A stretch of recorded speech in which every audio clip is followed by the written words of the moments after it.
तो हेलो, मैं अभी बेड पे हूँ और मैं सोने ही जा रही थी। फिर मैंने सोचा कि नहीं, आप लोगों को मैंने बोला था कि मैं अपनी जर्नी डिस्कस करूँगी आप लोगों के साथ, तो बस मैं आ गई अपना जर्नी डिस्कस करने के लिए। मुझे पता है कि मतलब हम लोग जब मिडिल क्लास फैमिली से अब्रॉड जाने के लिए जब सपने देखते हैं ना, तो जब वो सपने पूरे करने के लिए क्या क्या करनी पड़ती है वो मैं समझ सकती हूँ। और मेरे जैसे जो मिडिल क्लास फैमिली ने मतलब जो लोग यहाँ पे अप्लाई किए होंगे वो ये चीज़ बहुत अच्छे से समझ जाएंगे। तो जब मैं यहाँ पे जब मेरा प्रोसेसिंग स्टार्ट हुआ था, और उससे पहले तो ऑब्वियसली आपको आइल्स देना ज़रूरी होता है। फिर मैंने आइल्स, मेरे पास थोड़े बहुत पैसे थे तो मैंने वो पैसे भी नहीं, मेरे एक फ्रेंड को मैंने बोला था कि मतलब मुझे आइल्स करनी है और मेरे जेब में एक भी रुपये नहीं है, तो प्लीज़ मुझे आइल्स की क्लास करवा दो। जबकि आइल्स की क्लास शायद 4 या 5 थाउजेंड का होता था, तो मेरे पास 5,000 भी नहीं थे कि मैं जाके फिर मतलब आइल्स का एडमिशन कराऊँ। तो फिर मुझे उन लोगों ने बोला कि अपना सर्टिफ़िकेट आपको यहाँ पे रखना है। फिर मैंने उनको सर्टिफ़िकेट दे दी थी कि चलो कोई बात नहीं, कैसे भी प्रिपेयर करा दो मुझे। फिर मैंने सर्टिफ़िकेट दे दी थी।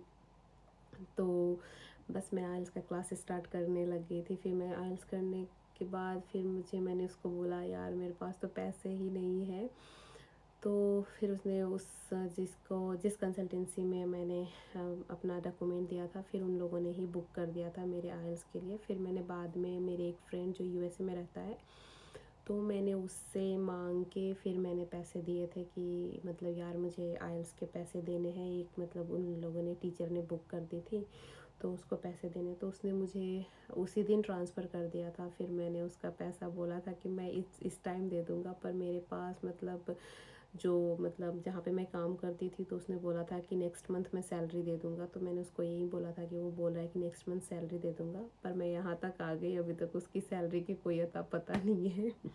कोई बात नहीं। तो उस टाइम फिर मैंने आइल्स दे दी, उसके बाद मेरा प्रोसेसिंग स्टार्ट हो गया था। फिर उस कंसल्टेंसी में मेरा इतने अच्छे से उससे नहीं हुआ, तो फिर मैंने उसको बोला मेरा सर्टिफ़िकेट दो, मैं किसी और जगह पे अप्लाई करूँगी, क्योंकि तुमसे नहीं हो रहा है, तुमसे ना हो पाएगा, तो मुझे मेरा सर्टिफ़िकेट दे दो। फिर मैंने सर्टिफ़िकेट लेने की कोशिश की, तो पता नहीं वो क्या क्या चार्जेस मांगने लग गया। फिर मैंने उसको बोला तुझे पैसे लेने हैं तो पैसे ले ले, बस मुझे तुझसे पीछा छुड़ाना है। फिर मैंने उस कंसल्टेंसी को छोड़ के मैं किसी और कंसल्टेंसी में चली गई थी काठमांडू में। वो थोड़ा बड़ा कंसल्टेंसी था, पर वहाँ पे प्रोसेसिंग तो मेरा बहुत अच्छे से स्मूथली स्टार्ट हो गया था। फिर आती है जब आपको ट्यूशन फ़ी मतलब पे करनी होती है, तो उस ट्यूशन फ़ी पे करने के टाइम मेरे पास, मुझे ये था कि मतलब मैं जॉइंट फैमिली से बिलोंग करती हूँ, तो मुझे ये था कि मेरे अंकल लोग दे देंगे पैसे, पर उन लोगों ने मतलब नहीं किया सपोर्ट मुझे लगा था कि मतलब मैं घर की सबसे छोटी हूँ, तो शायद मतलब सपोर्ट तो करेंगे ही, सबको करते हैं तो मुझे भी करेंगे। तो वो मुझे गलतफ़हमी हो गई थी, तो उन लोगों ने नहीं किया। फिर उन लोगों ने बोला कि मतलब यूएस से अप्लाई करेंगे तो करेंगे, पर मुझे ये था कि नहीं, मैं अगर कहीं पे भी अप्लाई करूँगी तो वो लोग मुझे घर पे ही बिठा देंगे या फिर मुझे कहीं कुछ और बोलेंगे, पर वो मेरा नहीं हेल्प करेंगे। तो वो चीज़ मुझे पता चल गई थी। मतलब एक होती है ना, मतलब आपका जो थर्ड आई साइट मतलब जो होती है, वो आपको बोल देते हैं कि मतलब नहीं, ये नहीं करेंगे तुम्हारे हेल्प। तो बस मुझे वो मतलब एक गट्स फीलिंग आ गई थी कि मेरी हेल्प कोई भी नहीं करने वाला है, तो जो करना है वो मुझे खुद से करना पड़ेगा। फिर मैंने स्टार्ट कर ली थी। फिर मैं घर गई, फिर मैंने पापा को बोला मुझे आप जहाँ से भी पैसे ला के दो, मुझे चाहिए पैसे, मुझे जाना है, जैसे भी जाना है। तो पापा ने बोला मेरे पास इतने पैसे कहाँ है कि मैं तुझे मतलब वहाँ तक भेजूँ, उन लोगों से ही बात कर। फिर मैंने उन लोगों से भी बात की, उन लोगों ने बोला कि नहीं, मुझे नहीं देना है, मतलब खुद ही करो, अपने पापा को बोलो। तो मैंने पापा को बोला वो लोग ऐसे ऐसे बोल रहे हैं, तो मुझे पैसे तो आपको ही देना पड़ेगा। फिर पता नहीं, भगवान, मतलब मेरे दादा मुझे बहुत प्यार करते हैं, मैं ये चीज़ ना मैं कभी नहीं भूलूँगी। मतलब भले वो पैसा मेरे हाथ ना आया, वो पैसा मेरे नाम पे था पर मेरे हाथ में नहीं आया, पर उस पैसे ने मुझे इतनी हिम्मत दी, इतनी हिम्मत दी कि मैं आप लोगों को बता नहीं सकती। तो मुझे ये है कि मतलब मेरे दादू मेरे साथ ना हो के भी मतलब वो मुझे इतनी सपोर्ट कर रही है, और जो लोग इस दुनिया में हो के भी मतलब मुझे सपोर्ट नहीं कर रहे हैं, पर मैं मतलब उनकी सपोर्ट ना, मतलब ऐसे सपोर्ट मिली ना, वो पैसे मुझे मिले भी और वो पैसे किसी ने ले लिए भी।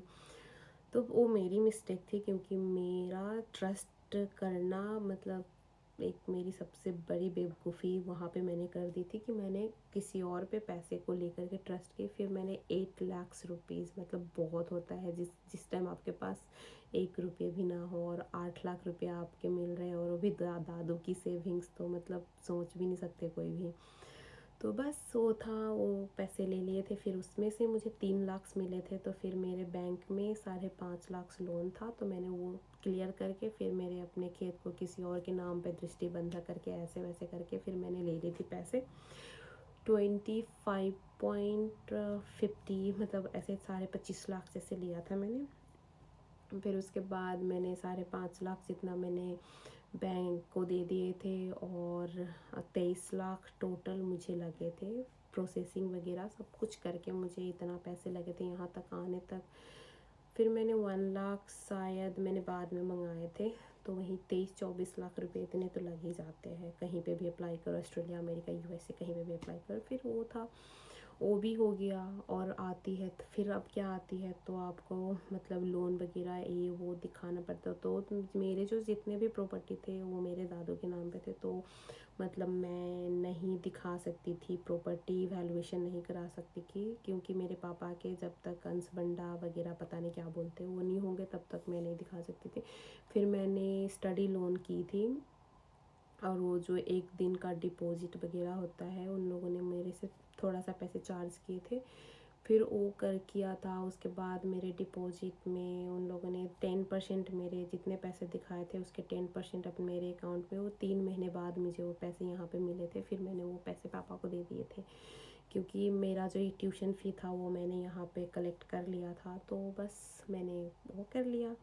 उसके बाद आती है, मतलब सब कुछ होने के बाद वीज़ा वाले डेट आते हैं, तो मुझे वीज़ा वाले में बहुत ज़्यादा प्रॉब्लम हुई थी। मेरे कंसल्टेंसी वाले पागल थे, उन लोगों ने मुझे इतना दिमाग ख़राब कर दिया था। मैंने बोला कि मतलब मेरा जो IHS का चार्ज है वो मैं खुद पे कर लूँगी, बैंक से कर लेती हूँ। तो वो बोलते हैं कि नहीं, बैंक से पे करोगे तो 2 दिन 3 दिन लग जाएगी, जबकि उन लोगों ने 1 हफ्ते लगा दिए थे मेरे वीज़ा अप्लाई करने के टाइम।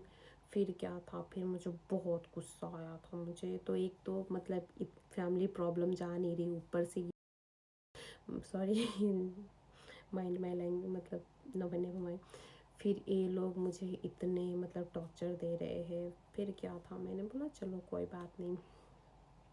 फिर ये हो गया था, वीज़ा अप्लाई करने के बाद वीज़ा के लिए यार नहीं आएगा, आएगा नहीं आएगा, मतलब वो एक क्यूरियसिटी होती है। और वो भी जब आप लोग मतलब पूरी दुनिया से, मतलब फैमिली से झगड़ा करना मतलब मेरे लिए है कि पूरी दुनिया से लड़ लो, मतलब पूरी दुनिया से लड़ लो, उसके बाद उतना फील नहीं होता जितना कि आप फैमिली में से सबसे लड़ाई झगड़ा करने के बाद अब जब वीज़ा अगर नहीं आया तो ये लोग मतलब पता नहीं क्या ही कर लेगा मेरा, मतलब ऐसा हुआ था मेरे साथ।